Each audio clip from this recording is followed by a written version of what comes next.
네, 사건의 이면을 들여다보고 깊이 있게 파헤쳐보는 시간입니다. 추적 20분. 오늘도 두 분 나와 계십니다. 박지훈 변호사님, 안녕하세요. 네, 안녕하세요. 박지훈입니다. 그리고 한겨레신문 김한 기자님, 안녕하세요. 네, 안녕하세요. 자, 오늘은 고유정 사건 얘기를 좀 할 겁니다. 이게 마무리 국면인데 뭐 선고가 난 건 아니지만은 이쯤에서 한번 좀 정리해 볼 필요가 있을 것 같아가지고 이 얘기를 갖고 왔고요. 일단 어제죠? 어제가 구형이 있었습니다. 네네. 근데 잠깐만, 이게 구형하면은 다음 기일에서 선고하는 게 일반적이잖아요. 원래는 그렇죠. 그런데 구형하고 공판 한 번 더 한다 그랬어요. 네. 이거 왜 그런 거예요, 이거는? 뭔가 요청을 했어요. 변호인 측에서. 고유정 측의 변호인이 사실조회를 좀 해달라. 뭔 사실을? 지금 그거를 좀 달라 그랬어요. 수면제 관련해서 국가수에서 네. 남편한테 먹였던 수면제 관련해서 그 국가수에서 자료를 이제 주기로 했는데 이 부분이 도착하지 않았다.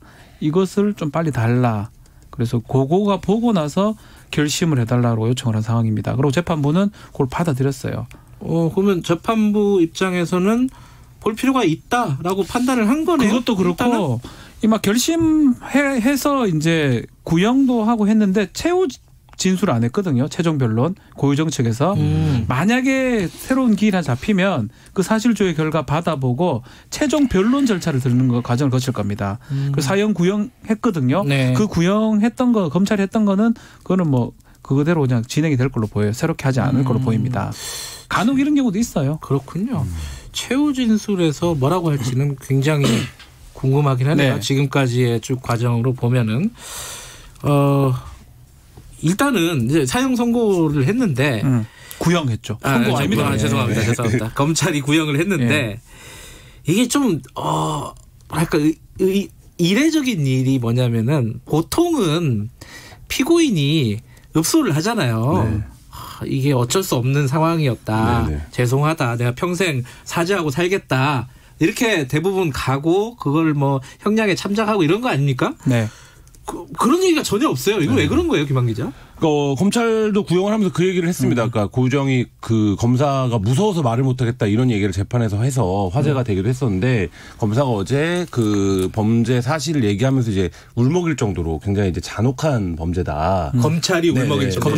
검사가 이렇게 했었고 이런 표현이 있었어요. 그러니까 아버지 앞에서 아들을 죽이고 아들 앞에서 아버지를 죽였다. 따지고 보면 그렇죠. 네네. 네. 그렇죠. 네, 그렇게 얘기할 정도로 그러니까 이 사건이 통상적인 어떤 살인 사건에 비해서도 굉장히 범행 수법이나 양상이 잔혹하고 말씀하신 대로 고유정 측이 재판 내내 그러니까 뭐 단 한 번도 반성하는 모습이 없었다고 할 정도로 그러니까 일관되게 이제 부인했고 어제 구형한 과정에서 검찰이 강하게 얘기했던 건 뭐냐면 일각에서 얘기하는 결정적 증거가 없다라는 부분과 네. 관련해서 이게 너무 당연히 결정적 증거가 없을 수밖에 없는 사건이 아니냐. 네. 그래서 아까 얘기했던 이제 졸피된 부분, 그러니까 그건 굉장히 스모킹 건이다. 결정적이다라는 부분이랑 그다음에 아들 부분 관련해서는 당연히 증거가 안 남을 수밖에 없는데 이런 고유정이 했던 어떤 행동들이 굉장히 중요한 정황 증거이면서 동시에 결정적 증거다. 뭐 이렇게 얘기를 하면서 사형 구형을 했습니다.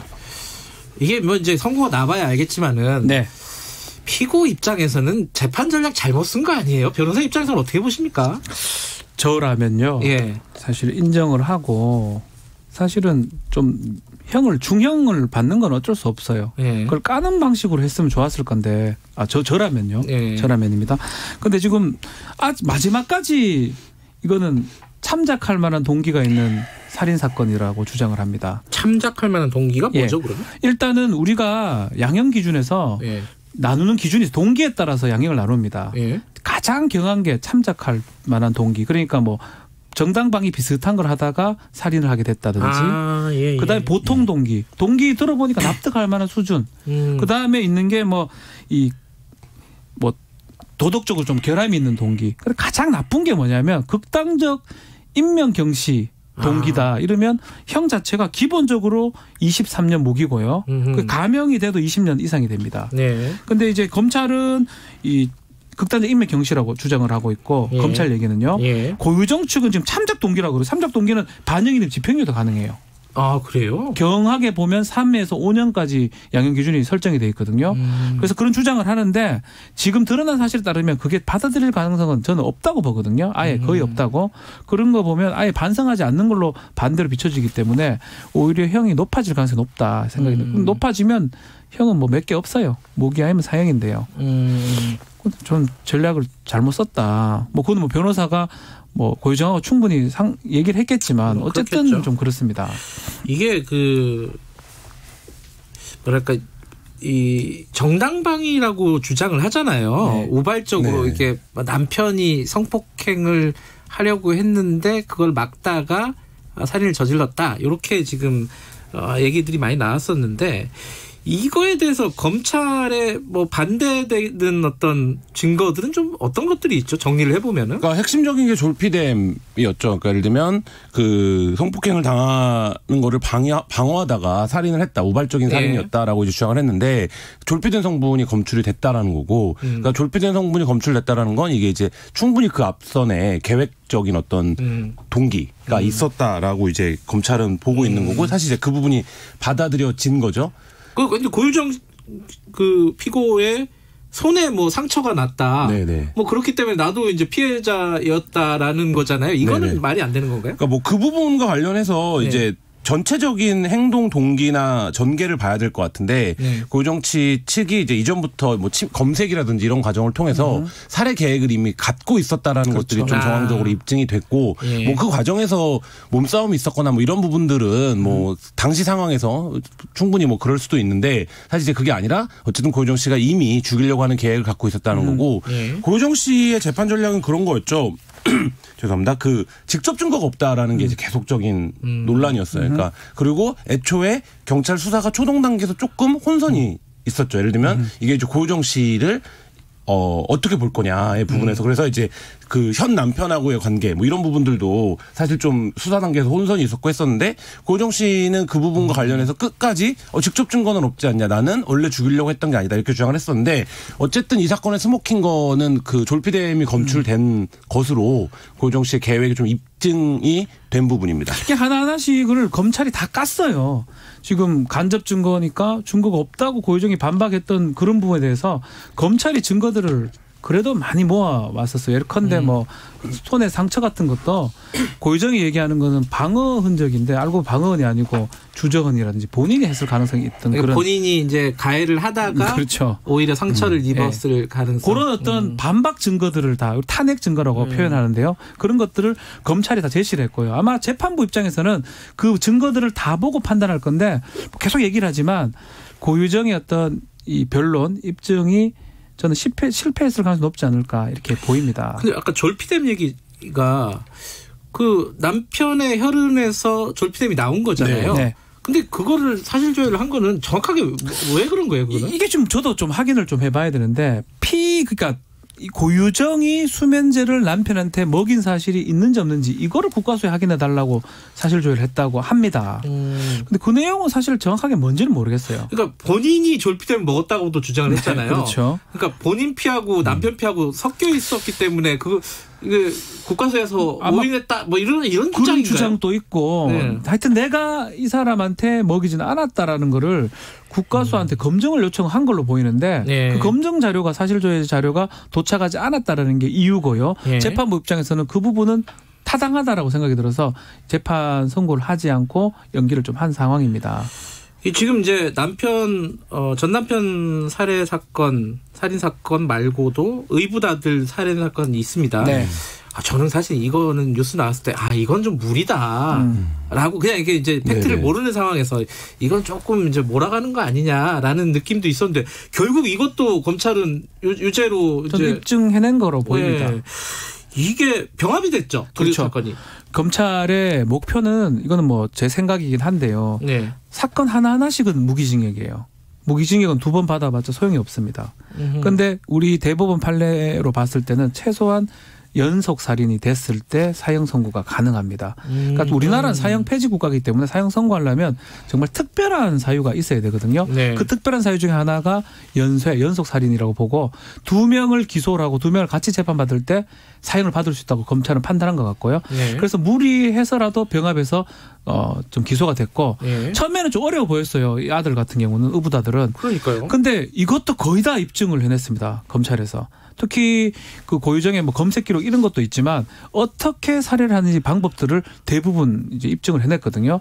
그러니까 법원 입장에서는 네. 검찰이 주장하는 게 타당한지 타당하지 않는지 예. 그 증거들이 맞는지 그 정도 판단하면 되는데 뭐 제 개인적 생각이긴 하지만 대부분 뭐 입증이 좀 된 게 아닌가 생각이 듭니다. 아들 의붓아들 살인 사건에는 이제 현 남편이 이제 네. 관계가 돼 있잖아요. 그렇죠. 근데 현 남편이 자기를 범인으로 몰고 간 경찰들이 책임져야 된다 이랬어요. 이거는 무슨 얘기예요? 그러니까 그 출동했을 때 네. 그 이제 심폐소생술이라든지 이런 것들을 봐서 처음에 수사가 이제 아까 혼선이라고 말씀을 드렸는데 이 아들이 사망에 이르게 된 데에 남편의 책임도 좀 있는 게 아니냐 이런 식의 보도가 사건 초기에 좀 있었어요. 그러니까 그 그랬나요? 얘기는 뭐냐면 그러니까 이유를 알 수 없으니까. 예. 근데 이제 말씀하신 대로 누가 죽였는지가 확실하지가 않은데 그 현장에는 고유정 씨, 그다음에 고유정의 남편, 아들만 있었던 거 아니겠습니까? 근데 네. 이제 아들이랑 이 남편이 자고 있었다라는 게 이제 당시 상황 설명이었고 그러니까 뭔가 모종의 남편의 책임도 있는 건 아니냐. 그래서 남편이 여러 가지 상황을 의심받았다라고 해요. 그러니까 예를 들면 자기가 심폐소생술을 했는데 그것도 자기가 하고 있을 때 왔는데 자기가 안 하고 있었다라고 수사 보고서가 되어 있었다. 뭐 이렇게 얘기를 한다든지. 그래서 뭐 그런 관계들이 있었는데 남편이 그래서 애초부터 수사가 잘못됐다. 이 아들의 사망 사건도 라고 주장을 했었고 어제 이제 구형 이후에도 그 얘기들이 조금 보도가 나왔습니다. 경찰의 초동 수사가 문제가 있다. 네네. 그렇게 주장을 했었죠. 그러니까 자기를 의심했다라고 본 거예요. 이 남편은. 그러니까. 그렇군요. 네네. 사실 그런 기사들도 좀 있었어요. 네. 일부러 아들을 죽였다 이것까지는 모르겠는데 뭐 다리를 올려가지고 뭐 이렇게 뭐 숨이 막혀서 죽었다라는 네. 뭐 그런 식의 그런 기사들도 것도 있었죠. 검찰에서 이 증인들을 감정 증인들을 다 잘 내세운 것 같아요. 그런 식으로 사망은 불가능하다. 아이의 나이라든지 크기를 봤을 때 그런 것들 입증을 좀 해낸 것 같고요. 압착에 의한 사망이다라고 뭐 질식사는 아니고 압착에 의한 사망이라고 이렇게 그 감정이 됐고 그러니까 사실 검찰이 이번에 한해서는 네. 공판에서 상당히 많은 증거들을 현출을 잘 해냈다 이렇게 평가할 수 있을 것 같습니다. 지금 그 남편하고 그 고유정하고 이혼 소송 중입니까? 지금 어떻게 되고 있어요? 소장만 지난해 제출한 걸로 알고 있고요. 그래요? 이혼 재판이 되려면 이제 일단은 소장을 받고 답변도 하고 이래야 되는데 뭐 제가 알기로는 좀 정지된 상황이 아닌가. 정지는 아니고 진행 중이긴 한데 이제 이 재판이 좀 끝나면 새롭게 진행되지 않을까 생각이 들어요. 아니 근데 소장을 제출했다는 거는 고유정이 이혼에 동의하지 않았다는 얘기잖아요. 그런 측면도 있고요. 또 이거 받고 동의할 수도 있죠. 받고. 예.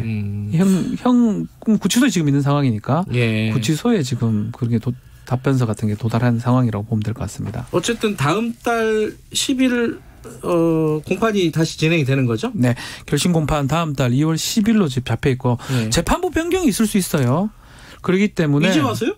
아니요. 그게 2월 달 인사이동. 그래서 저는 그럼 어떻게 되는 거예요? 이번에 받아들인 게 이제 이걸 받아들인 이유가 그 전에 끝낼 수 있고 자료를 받을 수 있다고 판단이 들었기 때문에 받아들인 것 같아요. 재판부 입장에서. 재판부가 이거 이때까지 이렇게 보고 정봉기 재판장이거든요. 네. 제주 재판 그 부부가. 근데 그렇게 해놓고 다른 재판부에 넘기면 갱신을 해야 되면 좀 조금 불합리할 수 있으니까. 한참 더 걸릴 거 아니에요, 또. 아니, 갱신 절차라고 그냥 받던 것처럼 이렇게 하는 수도 있는데 그래도 그런다는 국민들이 이해를 못하죠. 왜냐하면 재판을 직접 느꼈는가 하고 서류를 보는 거 다르기 때문에 아마 제 생각인데요. 2월 10일에 뭐 종결이 될 걸로 생각이 됩니다. 재판이. 그때 선고가 날 가능성이 결심이 2월 10일이고요. 저는 그 뒤겠죠 아마. 만약 한다면 2월 24일이나 25일 정도 되지 않을까 생각이 듭니다. 그렇군요. 이게 인사 때문에 인사 전에 날 가능성이 높다? 저는 그렇게 좀 예측이 됩니다. 2월 말 아니면 최소 3월 초? 국민적 관심사가 높은 사건이 됐고 했기 때문에 재판부 입장에서도 사실 이제 검찰도 말씀하신 대로 병합을 해서 사형을 구형을 한 건데 이 범죄의 심각성이나 중대함을 감안을 해서 이렇게 이제 구형을 한 건데 재판부 역시 이제 그 부분에 대한 판단을 당연히 하리라고 봅니다. 뭐 선고까지 좀 기다려봐야 될 것 같고요. 그 김경수 드루킹 사건 있잖아요. 네. 그게 지금 계속 연기가 되고 있어요. 이거는 왜 그런 건지 혹시 아시는 분이 있으신가요? 직권으로 재판부가 변론 재개라고 이제 원래는 선고를 해야 되는데 오늘 선고를 맞아요. 오늘이 선고 날이잖아요. 선고 날인데 선고를 네. 하지 않고 다시 심리를 하겠다라고 한 겁니다. 두 번째 지금 이런 상황이거든요. 그러면 뭐가 판결문이 다들 자기한테 유리하게 해석해요. 양쪽. 검찰은 자기들이 유리하다. 예. 김경수 측은 김경수 측이 유리하다. 근데 하나 확실한 건 있어요. 지금 이 사건요. 만약에 이제 당선 무효에 해당하는 뭐 네. 집행유 이상 형이 난다면 재보궐선거 해야 됩니다. 이번 국회의원 선거 이전쯤에 빨리 결론이 나는 게 맞거든요. 근데 두 번이나 이렇게 연기가 되고 변론이 재개되는 거는 빨리 결론 안 나도 된다고 저는 좀 해석이 아니 1심이 저 유죄였잖아요. 네. 그럼 고민한다는 거는 유죄가 아니기 때문에 고민한다. 이게 상식적으로 생각할 수 있는 그 프로세스 아닌가요? 그러니까 이게 지금 직접 증거랑 좀 진술이 괴리가 있는 것처럼 보여요. 그러니까 예를 들면 직접적으로 드루킹이 어떤 프로그램들을 동원한 적극적인 어떤 여론 조작을 했던 행위 자체는 지금 직접 증거로는 입증이 안 돼요. 근데 뭐 입증이 안 된다는 표현은 그렇지만 어쨌든 직접 증거로는 그게 그렇게 커 보이지 않아요. 근데 진술들이 있는 거죠.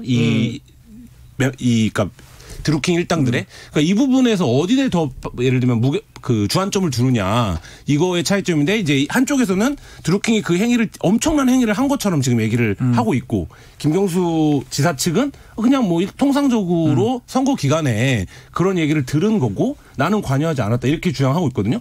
근데 이제 이 부분에서 1심에서는 어쨌든 이쪽의 진술이 신빙성이 있고 일관성이 있다라고 판단을 한 건데 그 부분과 관련해서 실제 그게 얼마나 대단한 행위였냐 그거에 영향을 미치는 뭐 이 부분에서는 사실 좀 입증이 안 된 부분들이 여전히 좀 있는 게 아닌가 이런 생각 저는 듭니다. 시간은 결국은 끄는 거는 선거하고 지금 도지사 자리거든요. 네.